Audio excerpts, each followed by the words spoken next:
Scripture to consider before the news. And ye shall hear of wars and rumors of wars, see that ye be not troubled, for all these things must come to pass, but the end is not yet.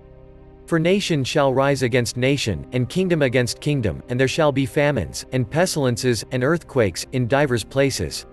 All these are the beginning of sorrows. War seems to be again on the horizon this year. Earthquakes are as common as the flu, or should I say coronavirus these days. It seems like the beginning of sorrows period is coming to an end because of all the peace deals being done with Israel. That is what will move us into the final prophetic week for Israel spoken of by Daniel the prophet, the 70th week. Let us see what the Prince of the Covenant is doing. Now unto the news. U.S. seeks fallback Saudi bases in case of Iran tensions. The U.S. military is looking for fallback bases in Saudi Arabia to prevent its troops deployed there from becoming obvious targets in the event of tensions with Iran, a senior U.S. military official said Thursday. "We are not looking for new bases. I want to be clear on that," said General Kenneth McKenzie, head of the U.S. Army Central Command (CENTCOM), during a tour of the Middle East. "What we would like to do, without shutting down these current bases, is to have the ability to go to other bases to operate in a period of heightened risk," he explained. "These are things that any prudent military planner would want to do to increase their flexibility, to make it more difficult for the adversary to target them." The Wall Street Journal reported on plans for ports and air bases in the kingdom's western desert, which the U.S. military would seek to develop as positions to be used if war were to break out with Iran. At the year's end, the U.S. military deployed the aircraft carrier USS Nimitz to the region and had two B-52 bombers overfly the area.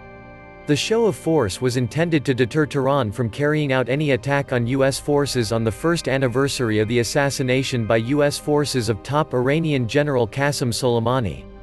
President Joe Biden's administration said Thursday it was ready to meet with Iranian officials under EU auspices to jumpstart diplomacy, and reversed Trump's widely derided contention that the United Nations had imposed new sanctions on Iran. Even close U.S. allies had dismissed the argument, and the United Nations said that no such additional sanctions had come into force. In related news, U.S. committed to helping kingdom defend borders, Defense Secretary tells Saudi Crown Prince. Saudi Arabia's Crown Prince Mohammed bin Salman discussed bilateral relations in a phone call with U.S. Secretary of Defense Lloyd J. Austin, state news agency SPA reported. They further discussed enhancing the defense cooperation, and developments in the region. The defense secretary also condemned the recent Houthi attacks against Saudi Arabia and expressed his country's support to the kingdom in defending its borders. He further thanked the Crown Prince for Saudi Arabia's commitment to a political settlement in Yemen. He added that the US and Saudi Arabia shared commitment to countering Iran's destabilizing actions and defeating extremist groups in the region. Earlier in February, the Iranian-backed Houthi militia launched multiple attacks against the kingdom. The Arab coalition said it had controlled a fire in a civilian plane at Aba Airport as a result of a Houthi attack. Earlier that day, Saudi state TV reported that the coalition had intercepted and destroyed two armed drones launched by the Iran-aligned group toward southern Saudi Arabia. Spokesman Colonel Turki al-Malki said in a statement that the attack had targeted civilians and civilian infrastructure.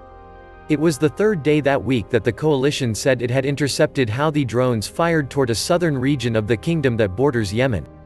Don't forget to subscribe to this channel and click the notification bell so you can get notified whenever new Bible prophecy news videos are uploaded. In other news, US wants to negotiate with Iran as Israel and Hezbollah exchange threats. On February 17, the group released a 2-minute video titled "O Zionists, you have military and security targets within your cities." The footage contained a threat to strike 10 Israel Defense Forces (IDF) targets throughout Israeli cities. Hezbollah Secretary General Hassan Nasrallah was shown warning Aviv Kachavi, Chief of General Staff of IDF, with total war. The Hezbollah video warning of war if the IDF chose to initiate it came in response to large-scale drills that the IDF held in recent weeks. During the exercise, IDF pilots trained to hit up to 3,000 targets per day in case of all-out confrontation. This tougher rhetoric from Hezbollah is not something uncommon. What makes it significant is that the movement can afford to make it even tougher due to the Biden administration formally being less supportive of Israel. On February 18, U.S. President Joe Biden told Iran that it was ready to take part in EU-sponsored talks to restore the Iran nuclear deal. This seems as a large concession, and causes a sense of urgency in Israel. For the first time since he entered into office, Biden accepted a phone call from Israeli Prime Minister Benjamin Netanyahu. In the conversation, Biden affirmed the U.S. commitment to Israel's security and mutual defense cooperation. He said that the flow of weapons, equipment and funding would continue. It all appeared very hollow and according to script.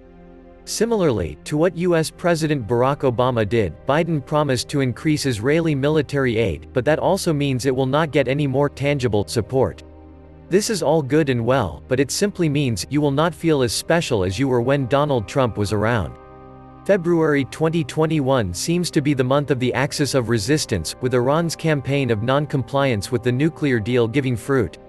Hezbollah, the Houthis and the pro-Iranian groups in Iraq and Syria further seem to be achieving limited success. And lastly, Israel reportedly expands Dimona nuclear complex. Israel's top-secret nuclear research facility near the southern city of Dimona is undergoing a major expansion, according to a Thursday report. The UK's Guardian newspaper reported the development, saying the construction work is visible in satellite imagery published by an independent expert group. The section of the complex under construction is several hundred yards from the complex's reactor and reprocessing plant, and the purpose of the construction is not known, the report said.